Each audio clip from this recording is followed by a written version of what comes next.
Morning, everybody. This is another edition of the Passball Show brought to you by JohnPLA.com, by St. Aloysius Church in Jackson, New Jersey, by Two Ways, One Passion Food Truck, located in Scranton, Pennsylvania, as always. A handful of stuff we're going to get into today in a world of baseball, sports, and unifying America. I'm going to talk a little bit about the Chicago Bears in the second half of this show.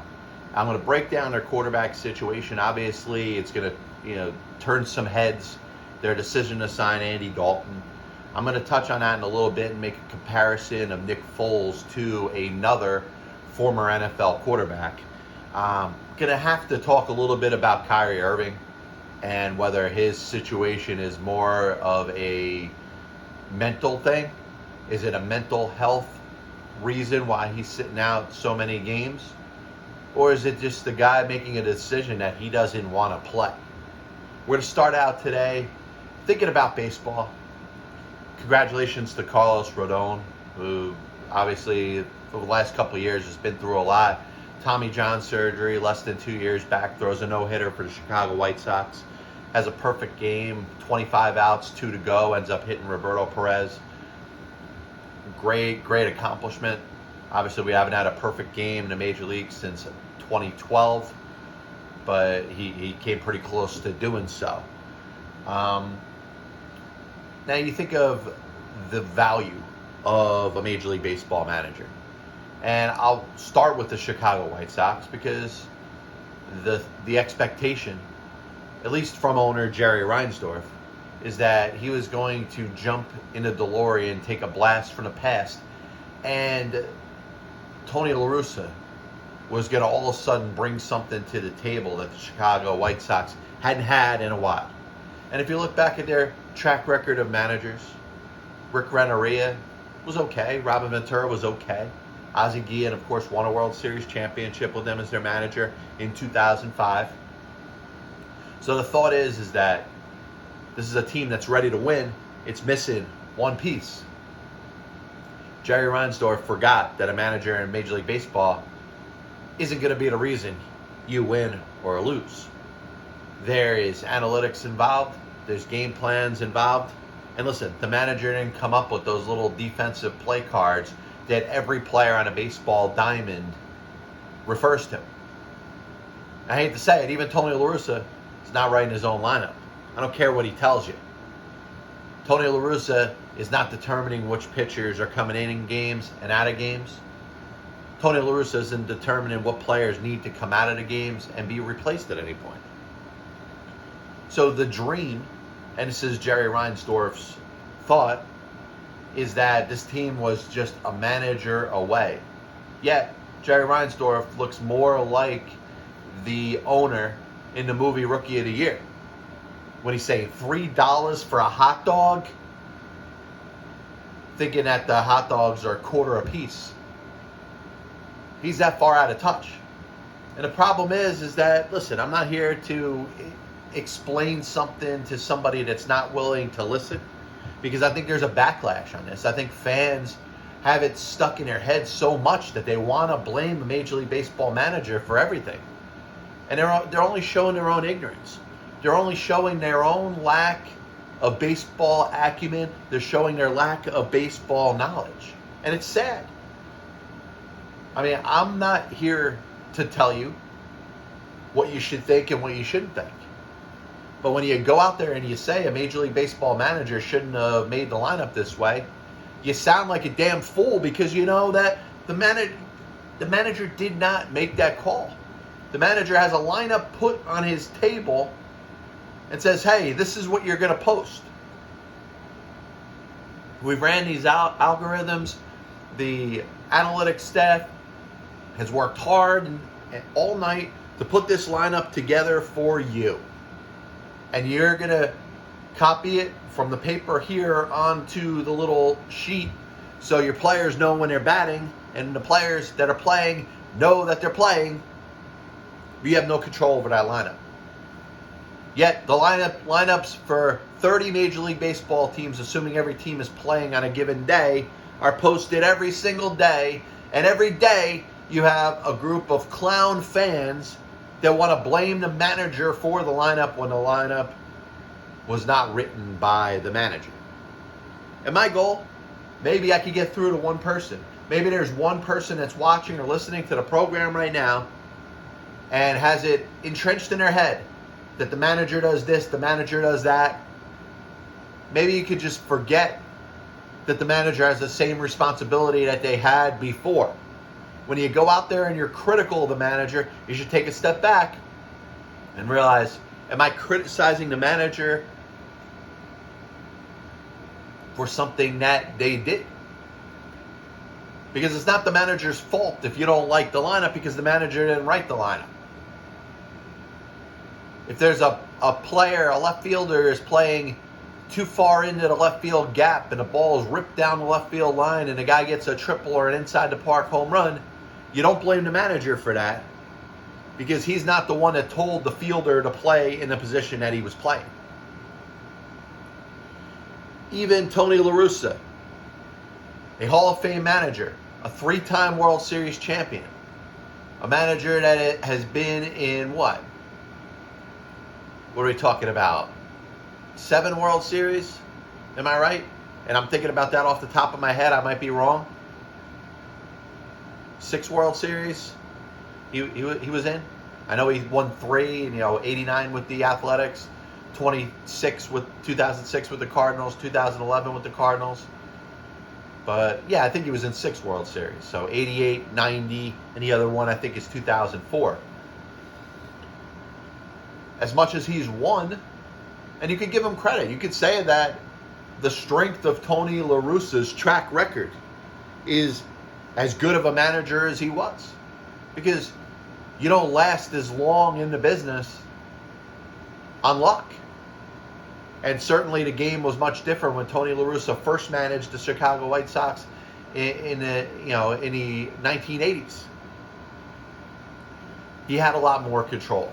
And of course it was Hawk Harrelson, the legendary broadcaster of the Chicago White Sox, that was the general manager at the time, that made the decision to fire Tony La Russa. He went to the Athletics, he had success, he was great with the Cardinals. Obviously he's punched his ticket into baseball's Hall of Fame and he deserves to be there. But I think you're missing something if you believe that Tony La Russa is the one calling his own shots with the Chicago White Sox. He may have some input on some of the analytics. He may have some input on his suggestions as far as the pitching staff, what order the relievers are going to come in, how the bullpen is configured. Maybe a little input into what the lineup is, but I'm sorry, Tony La Russa is not doing anything different than 29 other major league managers. And that's basically holding a position that has been castrated from the responsibilities that we've grown to know and love. And as we sit here, so many years into this, 5, 6, 7, maybe even longer, of the management position in Major League Baseball being castrated, you wonder what it is that a Major League Baseball manager does. And I've told you, they are very much in charge of the culture. They're very much in charge of the clubhouse, the players coming to work every day, being motivated. I think he has say in what he's seeing on the field, whether players need rest or not. I think that's something that's legitimate. His responsibility is to implement the game plan. The implementation of the game plan comes from the algorithms and the analytics staff that put the game plan together. His responsibility is to implement that game plan. And if he doesn't implement that game plan, he's not going to last very long.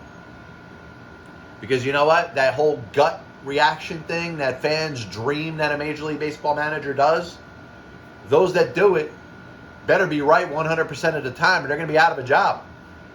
And when you say, hey, fire Aaron Boone, fire Luis Rojas, you might as well fire the general manager and everybody in the front office at the same time, because they're all working together. They're all working collectively to make the decisions, and most of the decisions are made for the manager. Oh my God, I can't believe he took the pitcher out after 80 pitches. That wasn't his call. Can't believe that so-and-so is batting third. That was not his call. And I'll continue to talk about this because I think it's getting to a point where it's embarrassing when I go on Twitter or I hear in a crowd when I'm amongst fans at a baseball game, and the first reaction is to blame a manager for something that they had nothing to do with. You're embarrassing yourselves. You're making yourself look like a fool. A manager in Major League Baseball doesn't have anywhere near the responsibility that you think they do. Yes, they're the first to fall. When shit hits the fan, the manager is the first one to lose their job. That's still true. They are the ultimate number one scapegoat. There's no doubt about that. But in most cases, they end up losing their jobs for stuff that's out of their control. Because they're in a catch-22. Like I just said, a manager does not want to listen to the instructions that they're given, the data that's handed to them, the algorithms, the lineup that's printed up from a computer. They better be right. They better be right 100% of the time. They don't have the ability to be wrong. Because if they're wrong, all of a sudden we're talking about insubordination. We're not talking about, oh man, this was his philosophy and it ended up not working out because his beliefs didn't work out the way he thought they would. No, this is deeper. We're talking about insubordination here. We're talking about somebody that has a job and a responsibility to do things a certain way, and they've chosen to not do that. So that's why you see a difference in the hiring process when it comes to a major league manager. You see guys hired out of the front office. You see guys that have no experience. The retreads, you don't see too many of them. Unless you're talking about somebody like A.J. Hinch, who was with the Astros and won a World Series championship. But you look back at this, and I'm going to keep talking about it because it bothers me. It bothers me for so many reasons. But if you compare sports, look at football. The hiring of a pro football head coach is bringing in his philosophy. It's bringing in his people. He is the one that's in charge of the culture, which is similar to Major League Baseball manager, but that's it. That's the only similarities between a pro football head coach and a Major League Baseball manager. They're both responsible for the players being motivated to come to work. They're both responsible for the players, working together, creating team bonding activities. You see Joe Madden's very good at that. But X's and O's, the code come from the coach in the National Football League, come from the head coach. And he delegates. He's got his coordinators. He's got all his position coaches. He brings in his own staff. But in the end, it's his call on what kind of offense the team's running, what kind of defense the team's running. What are they going to do on special teams? What type of team are they going to be? Physical? Are they going to be physical in the secondary, physical in the offensive line? That all comes from the coach's philosophy. Baseball, pitcher's going to go deep in the game? No, that's an organizational thing. How far Carlos Rodon was going to pitch when he's got to know a perfect game going, that wasn't Tony La Russa's call. He gets a call into his earpiece, or he gets a text message, hey, Carlos Rodon's throwing too many pitches. He's got to come out.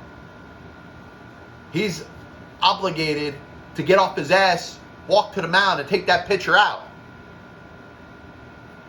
But once again, we think that the manager has so much power in baseball, and he doesn't. The reality is he just doesn't. Kind of going around the league a little bit. I am rooting for the White Sox because I think there's a weird narrative and almost a cancel culture. Tony La Russa got a DUI. Tony La Russa maybe isn't woke enough for today's America. So there's people that are rooting for this guy to fail. I want to see him win a World Series. I think this White Sox team, as constructed, is good enough that they could win in spite of anybody that their manager was. If Rick Renteria was there, if Robin Ventura was there, you're talking about a situation where this team it's got the ability to win right now. Giolito, Lance Lynn, Keuchel, Rodon, who just threw a no-hitter. If he's a legitimate member of that rotation, tell me one starting rotation in the American League that's any better than the Chicago White Sox right now. And their bullpen is just fireball after fireballer. Yes, the Eloy Jimenez injury sucks. But they got the MVP in Jose Abreu, Yohan Moncada. Tim Anderson, I know, is hurt right now. Hopefully he gets back soon. I think he's an extremely underrated player. I was talking about in my fantasy baseball show that there's going to be a run on shortstops early. And if you feel the need to upgrade your team in a certain way, you could wait and get Tim Anderson later on in a draft, and it will be an absolute steal. We'll see if I'm right. I got 2 fantasy baseball teams with Tim Anderson on it. But this is a White Sox team that, tell me, I mean, are the Twins better? Royals, Tigers, they may have some good times coming ahead, but I don't think they're ready yet. The Indians took a step back with the deals that they made last year. The AL Central is for them to take. But thinking about some other teams that could be off to good starts. You know, you look at the Mets, they've won a couple games against the Phillies. I wouldn't get too bent out of shape over it. The National League East is going to be very competitive. It's going to be, I think it's still going to be the best division in baseball. I like that division. I like what we're going to see out of the AL West, in all honesty. You know, is Oakland going to be something? I don't think they're going to be that good, but I look at the Angels. I think the Astros are going to be good. And I wouldn't be surprised to see the Seattle Mariners take a step forward this year. Texas is going to have a hard time. The Rockies in the NL West are going to have a hard time. The Pirates in the NL Central are going to have a hard time. But you think of the NL East, and I look at it like this because, you know, a lot of people look at the Phillies kind of as a team on the outside looking in. And there was one distinct opportunity that if it passed the Phillies, I'd understand why people were down on the Phillies. And it was kind of handed to them. It was a gift given by the New York Mets. The Mets made the decision to sign James McCann to be their starting catcher for the next 4 years. Basically took him out of the market for JT Realmuto. And the Mets should have been the favorite for Realmuto. He was the best catcher available.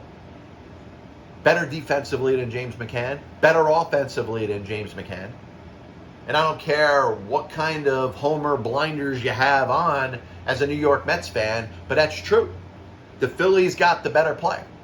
Now, 4 years down the road, 5 years down the road, are the Phillies going to look at the Realmuto contract and say, hey, maybe he's overpaid for what he's bringing to the table right now? I don't know. But I think he's got a solid 6 years left in him. And I think the 6 years and $100 or so million that he got was not a crazy contract. Now, Mets fans are going to get pissed at me again. James McCann hit a home run. He had 3 hits. Please don't let it dilute what James McCann is. He's going to be a defensive first catcher. And you got a guy like Jacob deGrom taking a ball every 5th day, and the Mets don't score enough runs for him. The Mets don't like Jacob deGrom. I don't understand. Here's a guy that at times has put the team on his back. At times when the Mets can't win a ball game to save their life, he goes out there, throws 7 shutout innings, and hits a home run. Yet his teammates don't seem to pick him up whenever he's got the ball. Maybe he's due. Maybe he'll throw the 7 shutout innings and he'll get 10 runs in his next start. But yet you look at a team that could probably use some offense. Had opportunities, lost out on George Springer. And that may not be their fault. They got outbid. You know, there's no full disclosure when it comes to agents and what type of offers are out there from other teams. Most agents don't pin offers up against each other. You try to get the most out of one team. And if there's a number that you're just not going to reach, you take that to the player. And you say, listen, the Blue Jays are offering this much more. You want to play in Toronto? Or do you want me to ding the Mets and see if they can get their offer up? They missed out on George Springer. They voluntarily backed out of JT Realmuto. And you're going to wonder down the road if that's going to be something that's going to hurt the New York Mets as we go on the season. Are the Phillies in trouble? No, I think the Phillies are going to be fine. I think the Marlins are going to be fine. That's what's going to make the NL East the most interesting division to follow throughout the entire season. Because you're going to forget about the Nationals, the team that won the World Series just 2 years ago. The Atlanta Braves, who seem to win the division, almost every year.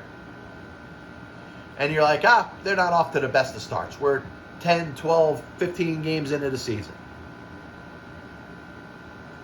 You can make a case, and I'd be surprised if the Marlins won the division. I would. To be honest, to be fair, to be transparent, I think a lot of people predict that the Marlins will finish in 5th place in that division. I don't think it's necessarily true. I don't think it has to happen. But to say that the Marlins could win the division, I think that's a little bit of a stretch. Maybe they can finish over 500 and compete for a wild card spot. I think that's all on the table. The question is going to be is how strong is their bullpen going to be? You think of a Yimi Garcia. You think of a couple of the other arms they got there, and you say, are they good enough when shit hits the fan? When the games really mean something? And you're strutting out those guys in a 7th, 8th, and 9th inning. I think their starting pitching is strong. Rogers looks like he's going to be a good pitcher. Starling Marte was a very good acquisition for them last year. Jesus Aguilar came off of a down season with the Brewers, kind of just at the right time. Corey Dickerson, Jazz Chisholm looks like he's going to be a star. Or it might be a star. Brian Anderson's kind of that glue player. If I wasn't a Mets fan, I'd say, hey, I like this Marlins team.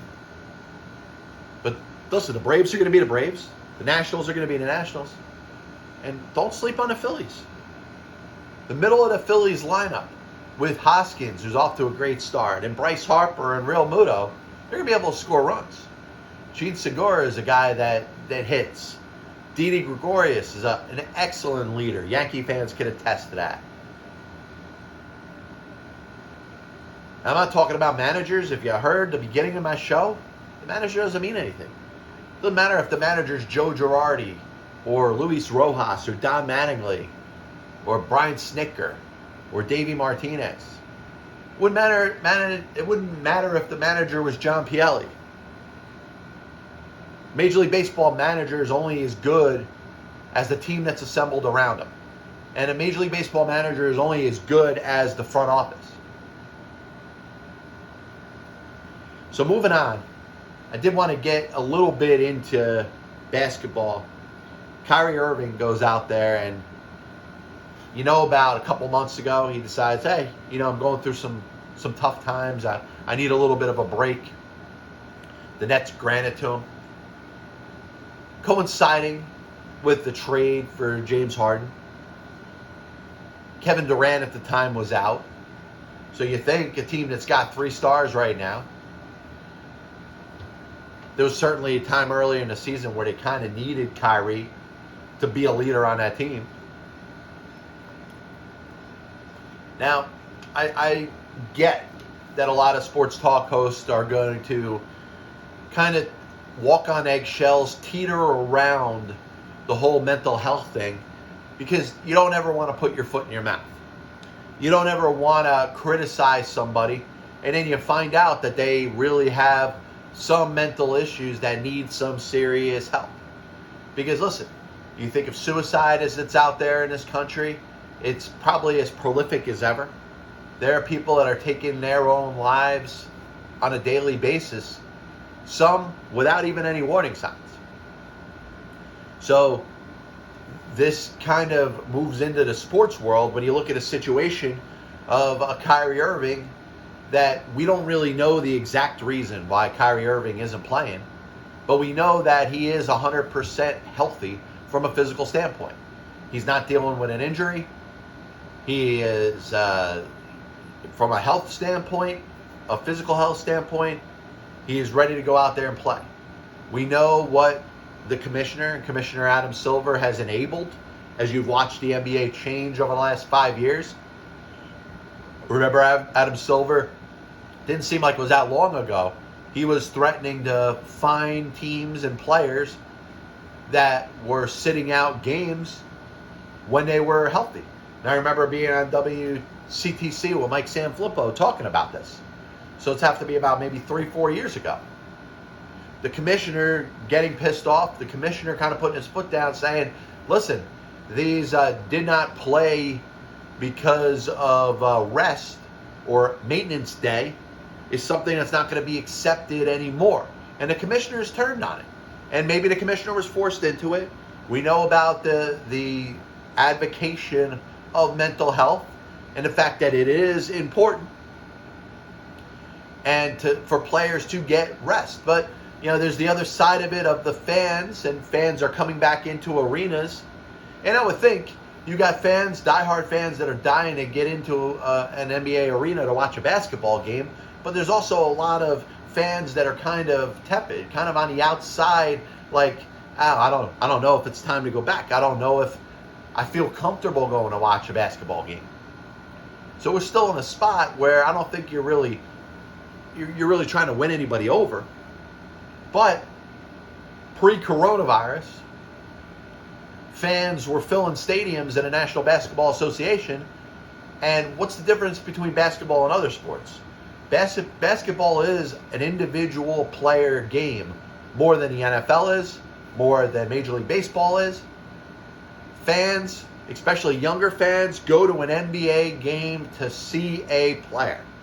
Sometimes it's a player on the opposing team. Sometimes it's a player that, let's say there's a Knicks game, they're playing the Golden State Warriors, and the fans want to see Steph Curry. The fans want to see the Lakers and LeBron James.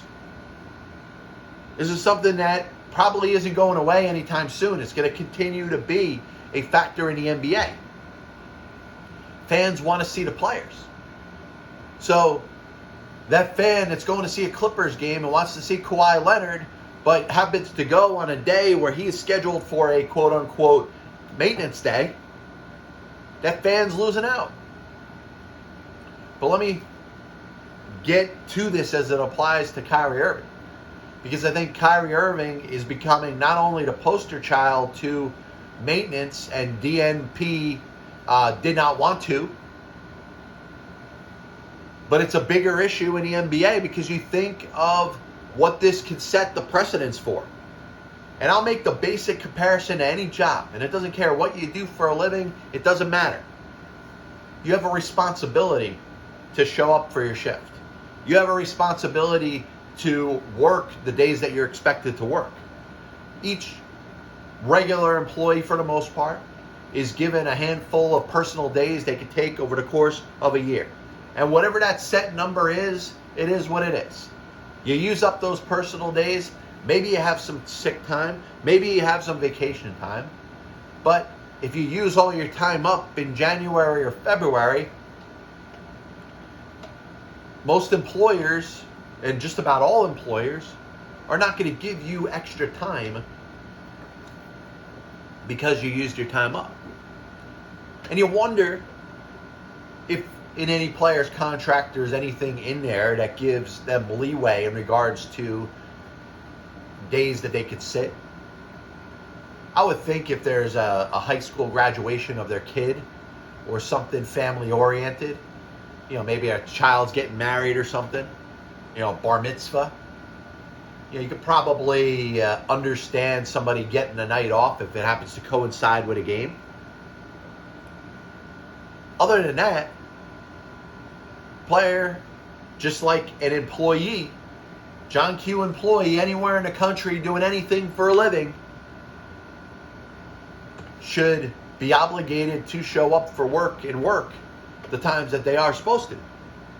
And Kyrie Irving is not working every day. He's there for practices, which I'm sure he doesn't have to attend if he doesn't want to, and games. There's 82 of them over the course of the season. And you want to talk about scheduled days off? We've been through this already. It seems like it's an every 2-week thing with Kyrie Irving. You know what? Maybe I don't feel like playing basketball. And Kyrie Irving's got the right at some point to make a note of whether he wants to play basketball or not.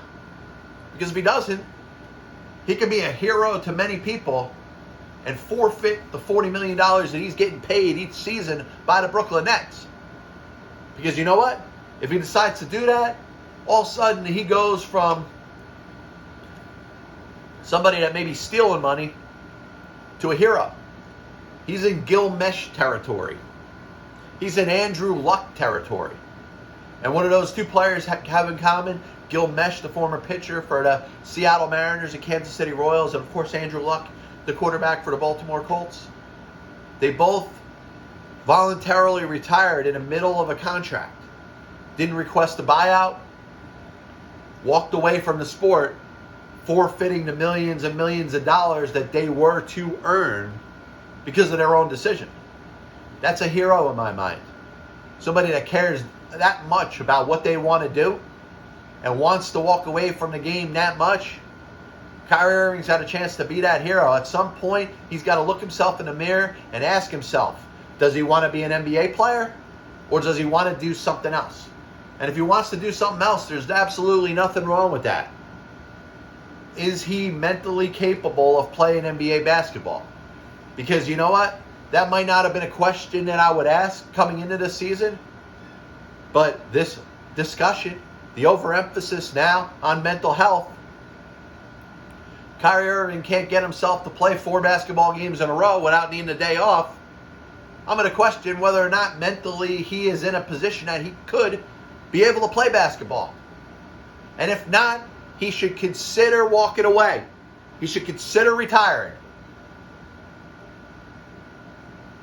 Calvin Johnson retired in the middle of a contract. The Detroit Lions wide receiver.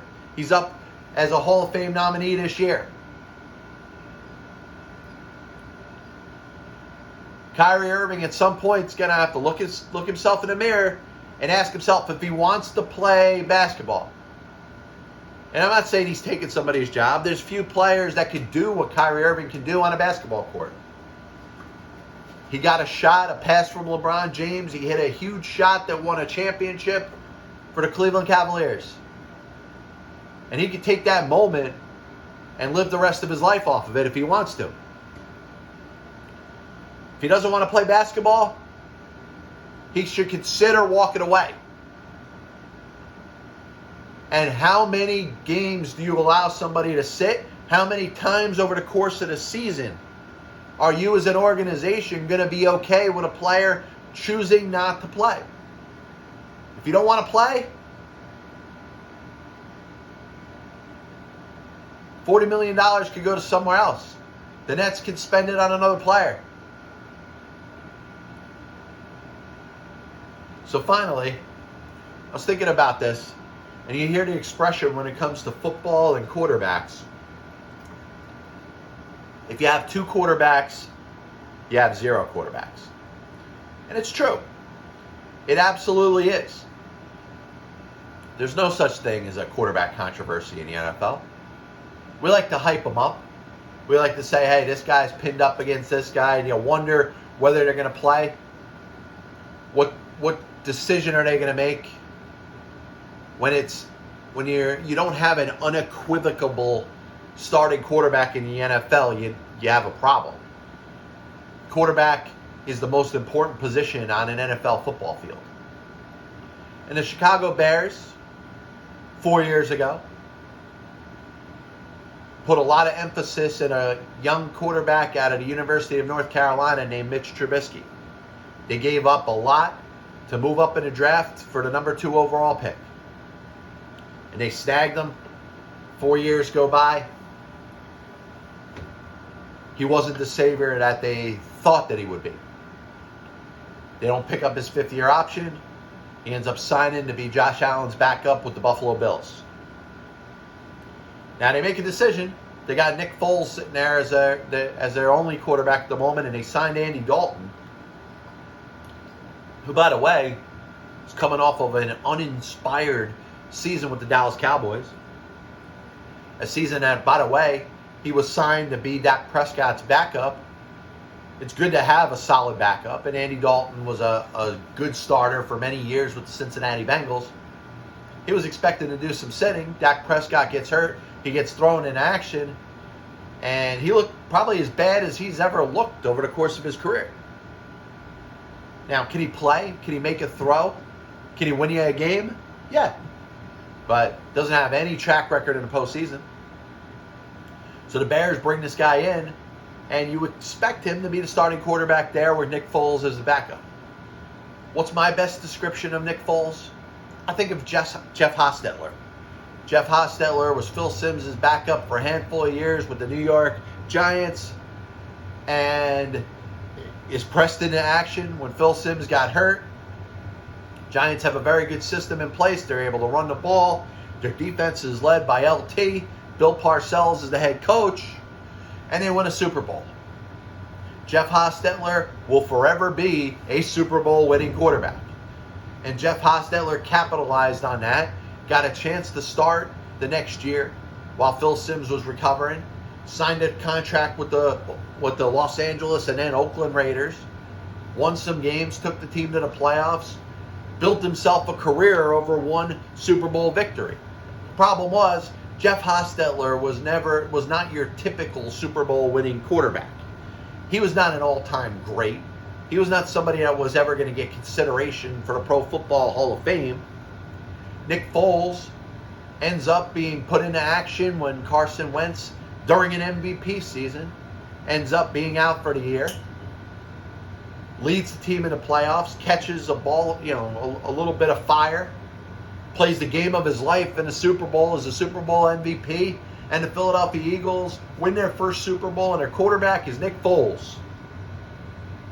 Nick Foles rode that into another playoff appearance with the Eagles when Carson Wentz got hurt the next year. Ends up signing a big deal with the Jacksonville Jaguars. He gets hurt. Gardner Minshew starts. They trade him to the Chicago Bears. He wins a couple games there before sitting the bench for most of the season with Mitch Trubisky as the starter. The question is, can Nick Foles start over Andy Dalton? The answer is probably yes. My bigger question is, what the hell are the Chicago Bears thinking? They've had issues at the quarterback position. The only Super Bowl they've been in since 1985, Rex Grossman was their quarterback, and they had no chance.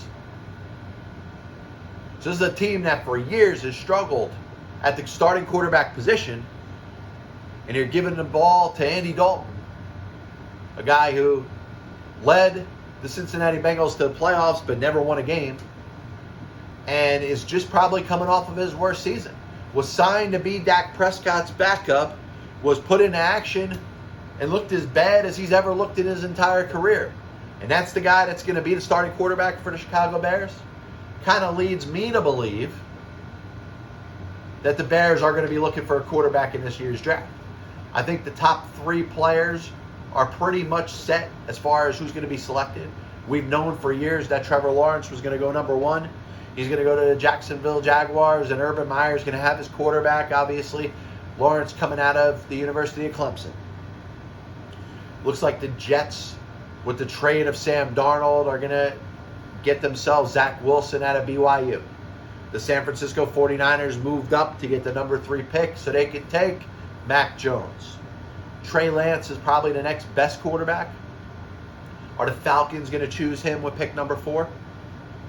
Now, if I'm the Bears and I'm interested enough in Trey Lance, maybe it's time to move up. But if you're a Chicago Bears fan, you've been through this song and dance before. You've seen the team give up a ton of assets for a player that is far from a sure thing. And I think a healthy Trevor Lawrence is going to be one of the best quarterbacks we've seen coming out of the draft in years. he's going to be the next Andrew Luck, or at least what Andrew Luck was expected to be when he was drafted #1 overall by the Indianapolis Colts. Outside of that, there's a drop-off. The problem is the NFL has struggled so much for quality quarterbacks that every year they hype up these kids and make them out to be better than they are. I don't know if Zach Wilson was worth the Jets trading Sam Darnold. Is Sam Darnold going to be better with the Carolina Panthers than Zach Wilson's going to be with the New York Jets? I don't know. And is Mac Jones going to be that good? Is he going to be a perennial quarterback, regular quarterback for a solid playoff team? Is he better than Jimmy Garoppolo with the San Francisco 49ers? Trey Lance, is he that good? Justin Fields, got a lot of hype coming into the season. A lot of people are jumping off that bandwagon. But the problem is outside of Lawrence in this year's NFL draft, it's a coin flip. I don't know if there's any quarterback, especially using such a high draft pick, that's anywhere close to a sure thing. And of course, Trevor Lawrence, knock on wood, you hope it doesn't happen, but he could get hurt tomorrow and never be the same. That could happen to anybody. But I look back at this and I really believe the Jets, the 49ers, whoever takes Trey Lance, whoever takes Justin Fields, taking a major, major risk. And I don't know what to say about it. You know, think of Tua Tagovailoa. Looked great in Alabama, and I know he had that injury that really made some teams or some people in the NFL kind of think twice about how high of a draft pick he should be. But he's 1 year into Miami, and they're looking to make a decision on whether he is going to be the quarterback of the future. It's uncertain. And I don't know if there's anybody outside of Trevor Lawrence in this year's draft that I think is any more of a sure thing. I don't think Zach Wilson, Trey Lance, Mac Jones, Justin Fields, I don't think any of these guys are any more of a sure thing than Sam Darnold. I don't think they're any more of a sure thing than Jimmy Garoppolo. You look at some other starting quarterbacks in the NFL. I can't guarantee that one of these young quarterbacks are going to go in there and lead the team. I mean, think of Josh Rosen. Josh Rosen was taken, taken 10th overall by the Arizona Cardinals. What did he say when he was drafted? He said that there was 9 teams that were going to regret not taking him. Baker Mayfield, Sam Darnold, Josh Allen. I hate to say it, but I'd want any one of those 3 quarterbacks over Josh Rosen right now. Josh Rosen sitting on a bench with the San Francisco 49ers at the end of the year, being on the practice squad of the Tampa Bay Buccaneers. And I understand the Arizona Cardinals went into a complete free fall. Rosen's first season there, they had a head coach, they fired him, they brought in a new head coach that wanted a particular player, and they had the worst record in the NFL, and they took Kyler Murray with the #1 overall pick. That's probably the worst case scenario that could have happened to anybody. But we're only talking, 3 years? 4 years? Year number 4? And Josh Rosen probably could be had by anybody. So as we look at this draft, is there anybody that's more of a sure thing than that outside of Trevor Lawrence? And the answer is no. I do want to thank everybody for tuning into the Pass Ball Show. Quick recap. Managers of Major League Baseball. I think it's the most overrated head coaching position in all of sports. They don't make lineups. They barely make pitching changes. I don't even think they do. They have no control over defensive alignment and where players play on defense. Their job is to be a scapegoat, number 1. Number 2, be a guidance counselor. Get a good pulse of the clubhouse. And number 3, implement the game plan that comes from the analytics staff and the front office. And if they don't do what they're told, it's insubordination. And if they make a decision to do anything on their own, they better be right. Because not only are they looking at the classic second guess from John Q. Baseball Fan, but they're looking at insubordination for what their organization tells them to do. You can check out the podcast on Apple Music, on Spotify, on Amazon Music, and of course on YouTube. This is the Pass Ball Show, brought to you by JohnPielli.com, by St. Aloysius Church and School in Jackson, New Jersey, by Two Ways, One Passion Food Truck located in Scranton, Pennsylvania. We'll be back with you next week. God bless you. And as always, I'll see you on the other side.